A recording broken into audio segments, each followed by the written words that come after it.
In this video, I'll be showing you the most streamlined way you can make delicious yogurt at home using the Breville Control Freak.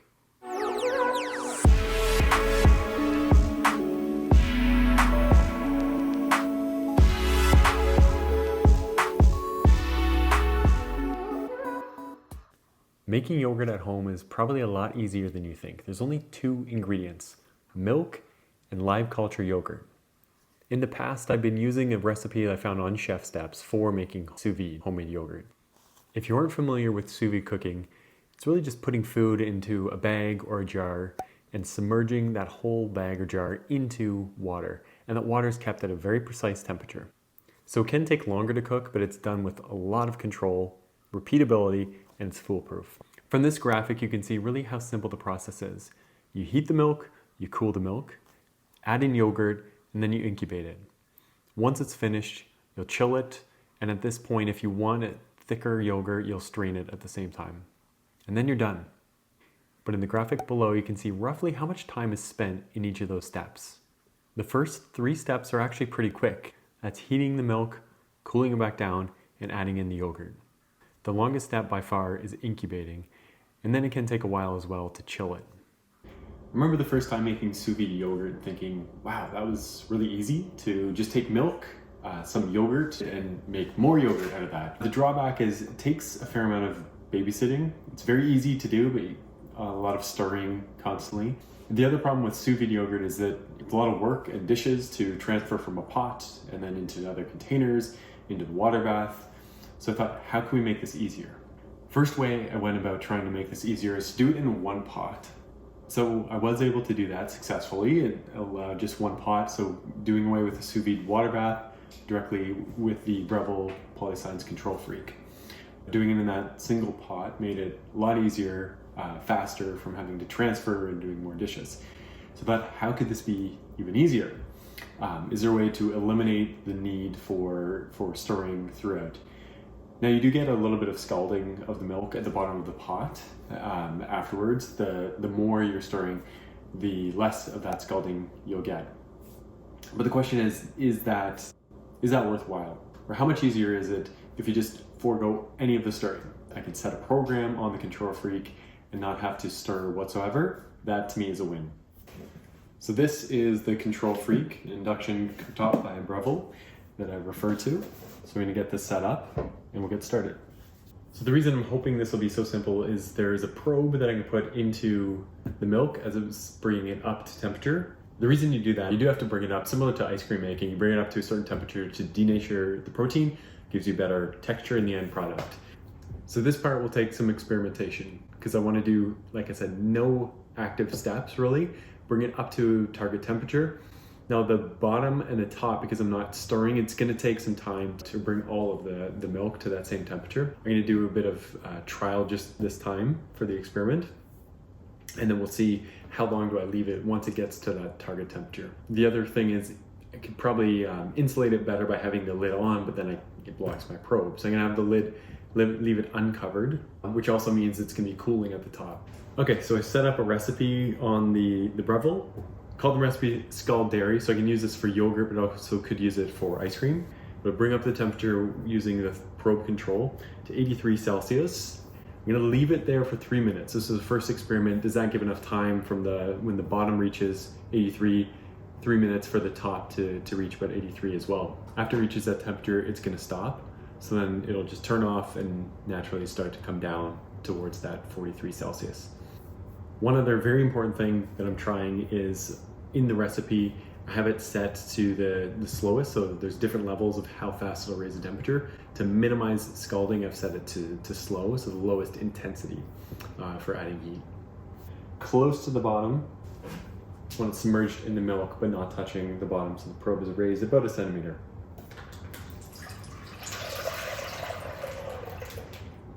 If anyone is wondering why it's in a bag, that's how we do in Canada.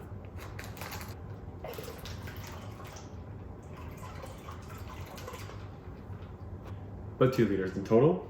I've got the milk added, I've got the probe set, about 1 centimeter off the bottom, and the scald recipe set to bring up to 83 with the lowest intensity heat and then stop. So I'm gonna run start. This is 4 Celsius going up to 83, and I'm not gonna touch anything.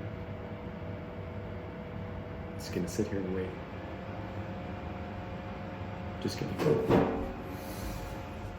All right, midway status check. We're currently at 67 Celsius for the temperature probe. So that means the milk is actually at 67. The pot itself could be hotter. I'd like to find a way where I could see both temperatures at the same time, but I can't right now because it's running the recipe, so it says scald dairy. A couple of other comments. So one thing is that I've not put anything on the top, it's just open to air. Probably would retain heat better if there was some sort of cover, and also there's potential for a bit of film to set on the top. Yeah, I'm actually seeing a little bit of film on the top. So now we're at 71. I'm just gonna use a second probe to probe the top and just see right now, without starting, what's the temperature difference. So reading 73 at the top and 72 towards the bottom. So I'm gonna just check in a few other places and a few other depths. As I check different spots, different depths, the temperature of the milk really is consistent. So basically the same temperature throughout without any stirring. If I'm touching with the probe, it's about 83. It's about 10 degree, actually exactly a 10 degree difference right now. The temperature of the bottom with the temperature of the milk. I really want to skim off that film. I think we'll just wait for now. So it just reached 83 Celsius and heard a beep. So now it's started the timer where it's gonna hold the temperature for that set amount of time.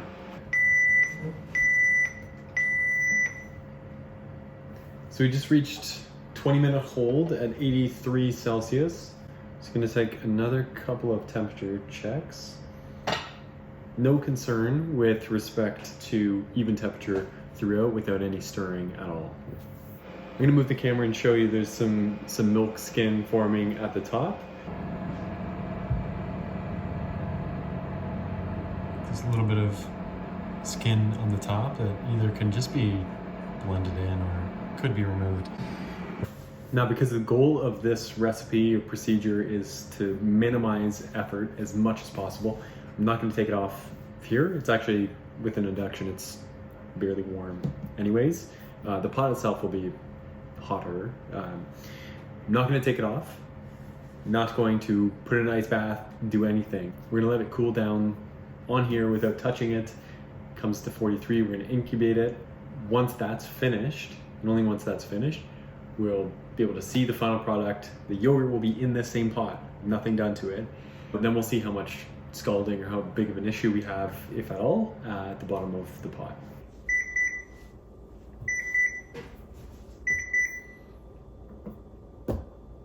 Timer's done. So I made a couple of changes in my impatience for it to wait to cool down all the way to 43 Celsius. One was realize that adding cold yogurt is going to bring down the temperature a little bit itself.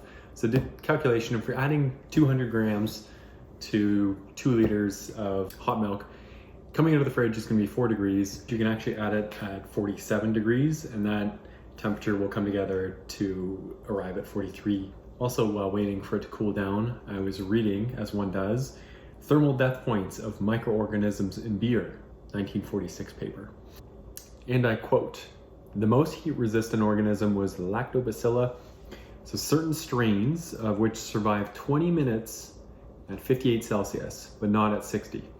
So if we're dealing with high 40s, it'll be fine. I'm not worried. Hope you're not worried." So we're moving on to the next step.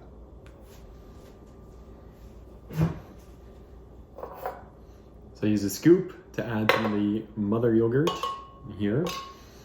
I also need to decide what to do about this milk skin. Ooh. Yeah, I don't want to eat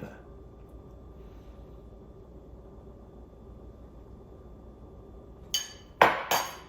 All right, we're clear.